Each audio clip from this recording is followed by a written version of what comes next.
A number of people have been asking me about the folding and transportation of either the Brompton or the Birdie, which one is better. I have owned my Birdie for 12 years, the Brompton for 7 years. So in this video, I'm going to give you the pluses and minuses for each design. And I'm also going to cover, in perhaps lesser depth, but just as relevant, the separability and folding of the Moulton and the ProDrive as well, because these are the 4 bicycles that I do recommend on this channel, at least among the upright, foldable or separable bikes.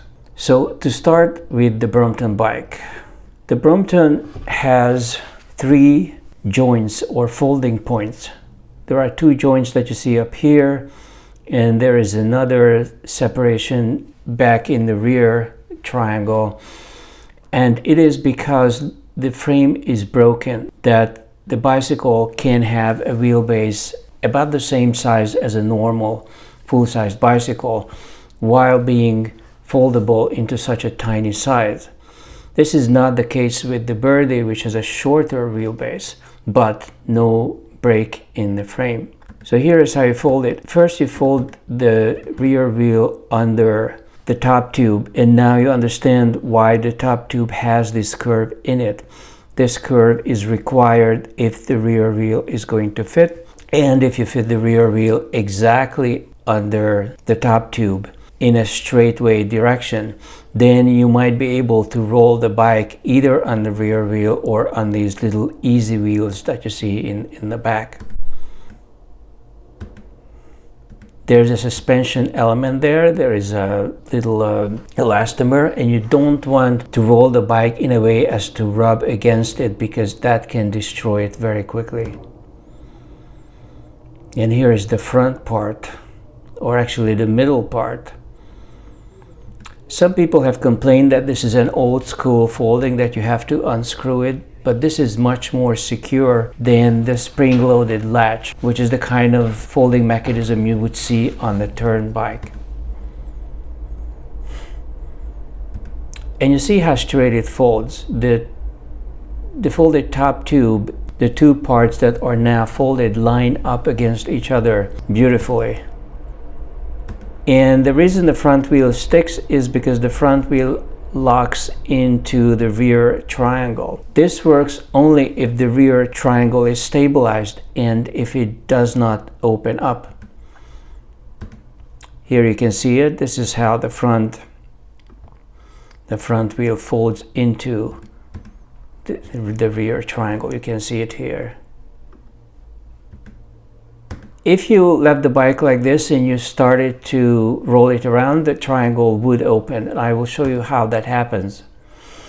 What keeps the triangle from opening up is by pushing this seat post down all the way to the bottom. It's a very long seat post, and this is what locks in the rear wheel.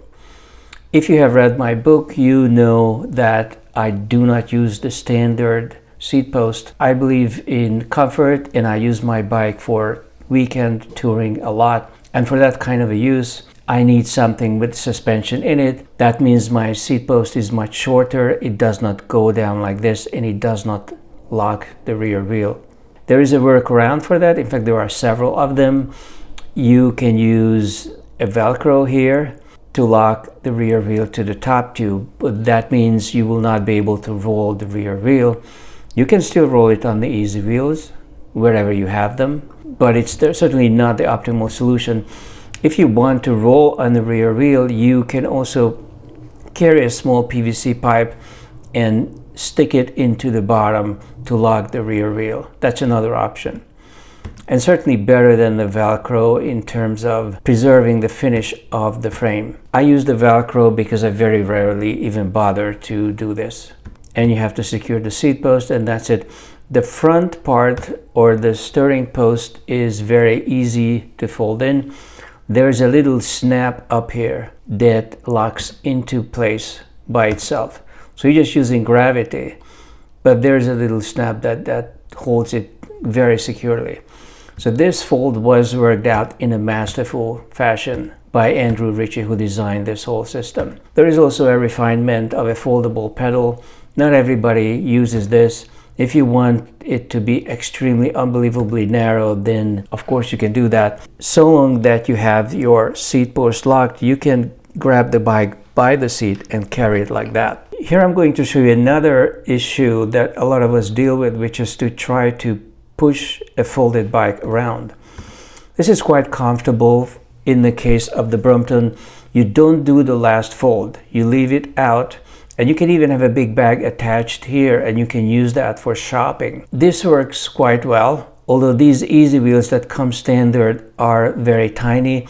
You are risking rubbing this elastomer against the concrete and destroying it. There are bigger easy wheels as well. I will show them to you, but they are quite ugly, unsightly attached to the bike. But this is still a very nice solution for just rolling the bike around, especially if you have a bag attached. And say you're in a supermarket in this configuration, it's very easy to shop around. I have seen people using their Bromptons like that with the bag. So if you're careful about rolling the bike, then this configuration should work, but it's not the easiest. Now let's compare this to the Birdie. The Birdie is a short wheelbase bicycle. It emphasizes performance over the compactness of the fold.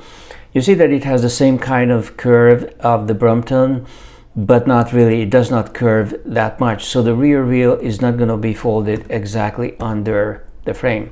But the frame is very rigid. There is no joint in it. It has these extra features that make it even more rigid, that it's not a tubular design, but it has a kind of a monocoque aerodynamic feel to it. And this whole triangle, this whole area is much more securely reinforcing the center of the frame. So here is how it folds it. He starts at the front, not in the back. And the way this tire is going to be secured here is when you open up this mechanism, let's see, like this, you see that the tire slides in here. The reason it sticks is because there's a screw in here in one of these places, and the screw is going to rub against the tire, and that's how the tire fits in there, and it just sticks. You see that there's no screw here, but on the other side there was a screw that was sticking out, and it's rubbing against the tire, and that's what's holding this whole front wheel. Is this the best solution? It certainly does work, but it's not as secure as the Brompton. Depending upon how you roll it or carry it, it can be undone. Also, if you change the size, the width of the tire, you will have to adjust the screw. And if you are using sensitive folding or racing tires, this rubbing against the tire can actually cause damage. And here he folds the rear. It looks disorganized, but once he completes it, you'll see that this is a very quick fold, and it comes together in a way that you can roll the bike very easily. So he can just roll it. It's fairly easy to roll it, but be careful how you roll it, because, and you obviously don't want this to open up and maybe the suspension be damaged here. The way this steering column is arranged here is also a little bit more loose than the case with the Brompton. So there is a bit of flexing, some movement around here, which I actually did not like very much. Here is another example of the Birdie monocoque and how it folds. You see that it starts at the front. He unfolds that folding mechanism and it snaps. And it holds the front wheel just by the bump of this little screw that's pushing against the tire. Here it is, this is the screw. And then he folds the rear. It's pretty straightforward, but you can see that the rear wheel is not entirely under the top tube, unlike with the Brompton. So when you start rolling, it rolls very easily because it rolls on the big wheel. It does not need any easy wheels.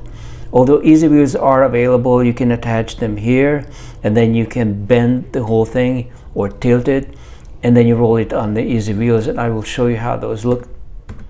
So it rolls very easily. Once you are done with the folding, it's very easy to carry the bike, so long that you tilt it a little bit and you watch out how you move the bike.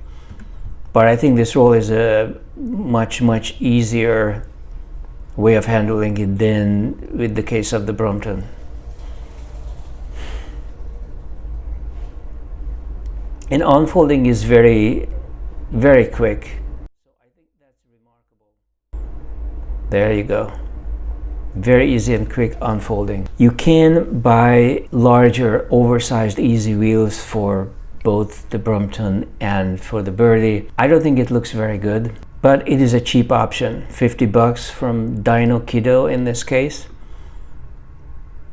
They try to make it look sort of attractive, but it's still an unattractive addition to a delicate frame.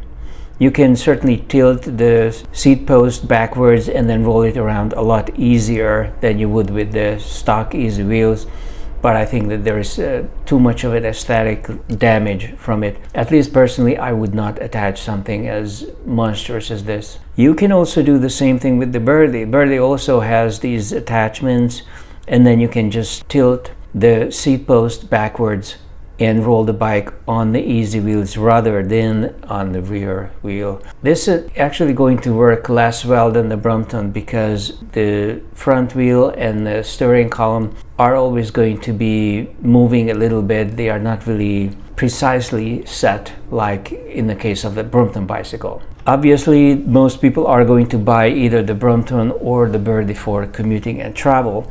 But the highest performance upright small wheel bike is the Moulton. It is the fastest, it holds the speed record, it is the most rigid, it has by far the best rear suspension.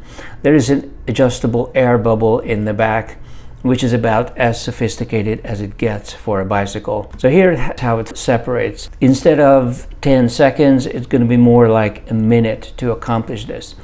Some of this assembly is toolless. You have to disassemble the brake cable, and then there is this toolless disconnection here. You do have to carry a hex wrench to complete the process, and that is not going to appeal to a lot of people. But if you are willing to do the extra work, you will get performance that is far superior to either the Birdie, not to mention the Brompton.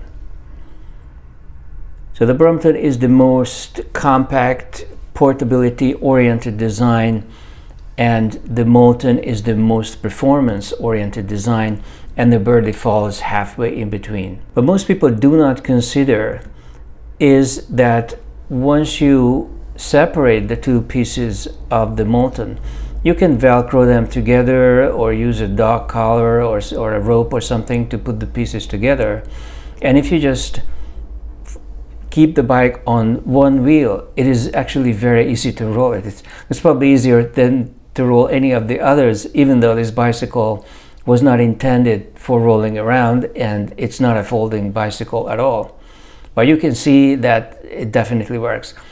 Make sure to check out the links below because I'm going to give you a link to each of the featured videos so you can do your own research and make up your mind. But I think this separable frame actually rolls better than the other two. And then there is the ProDrive. The ProDrive is by far the easiest if you just want to carry rather than to roll the bike. And it is also the lightest of them all, at least some versions of it. And look, it's a very, very easy, quick fold. You basically have one latch in the rear and another latch on the steering column, and you lower the seat post. And it's all very quick.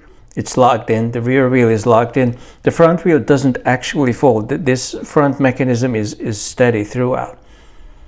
It's probably the easiest bicycle to carry if carrying it is what you're looking for.